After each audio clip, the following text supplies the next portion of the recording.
दंड का संहार कर दीजिए। और इतनी तू भर दो लेखनी में शक्ति मातु कि लेखनी को मेरी तलवार कर दीजिए। इतनी तू भर दो लेखनी में शक्ति मातु कि लेखनी को मेरी तलवार कर दीजिए। आज काव्य पाठ थोड़ा जल्दी जल्दी करूंगा। अभी बस्ती में हमारा 8 बजे से कम सम्मेलन का प्रोग्राम है, इसलिए बहुत कम समय लेकर के आया हूं। और आइए दूसरे क्षण की तरफ बढ़ते हैं कि गोली तलवार आज काट पाएगी न सिर, गोली तलवार आज काट पाएगी न सिर, उसमें भी तेज सी तो ढाल होनी चाहिए। और देश आज फिर परतंत्र होने जा रहा है तो धरती पे गांधी जैसा लाल होना चाहिए। और सोचते हो दाग लग पाए नहीं भारती पे, अरे तो लाल बाल पाल की मिसाल होनी चाहिए।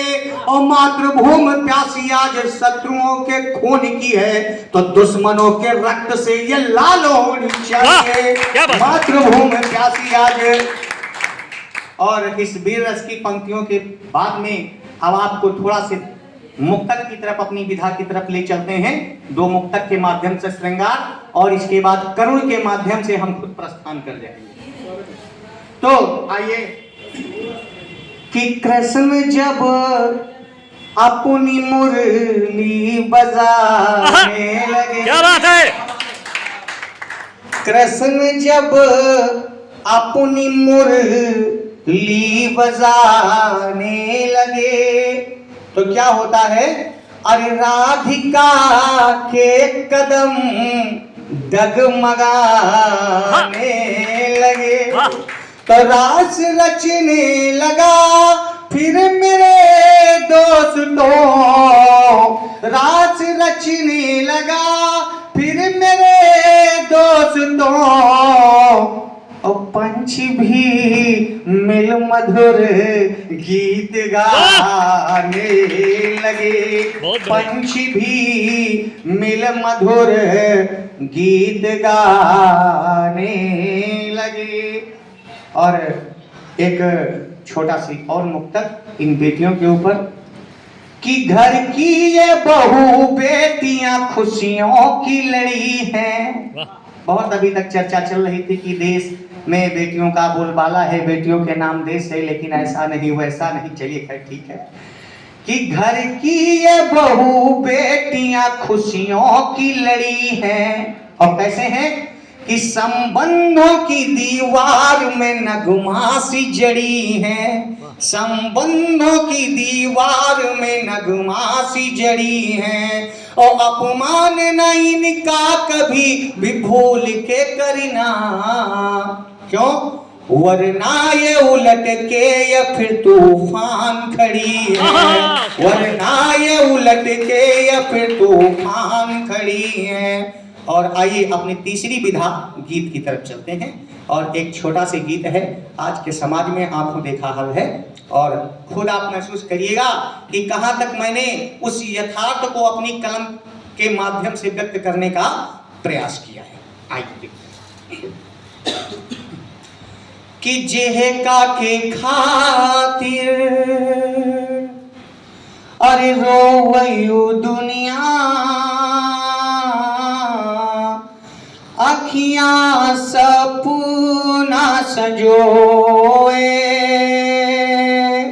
अरे हाय रे विधाता कैसन, हाय रे विधाता कैसन, अरे जुर्म की हो, अरे पुतवा कफनिया मसोए, पुतवा कफनिया मसोए।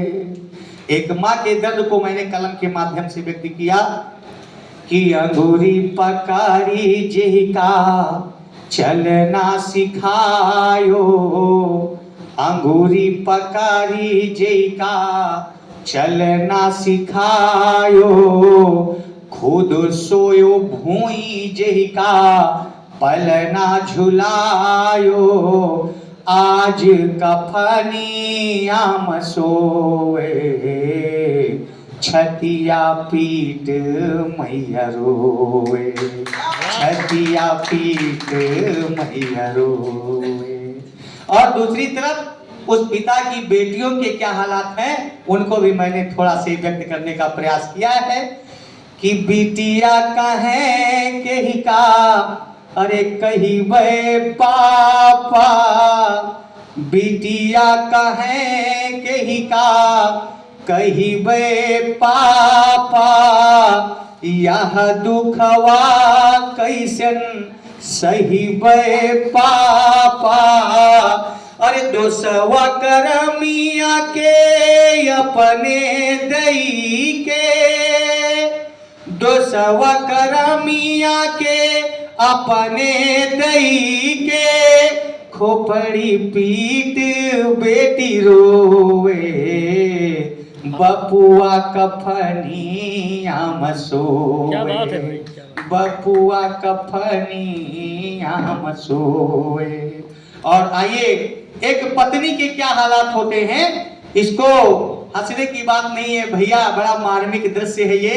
और जो कोई देखता है वो खुद समझ जाता है कि ऐसी दशाओं में क्या होता है कि खुद इस कविता को पढ़ते हुए आंख से आंसू हमारे निकलने लगते हैं। लेकिन चलिए आइए अंतिम पंक्तियां पत्नी के साथ रिलेटेड है कि मंगिया के जेहे की, मंगिया के जेहे की मिटीगा सिंदूरुआ, बिना पति जी कर सुना सारा जहानवा, दोसवा करमिया के अपने दई के, चूड़िया फोरी बीबी रोए, आज कफनी आम सोए, आज कफनी आम सोए। जय हिंद, जय भारत। वाह।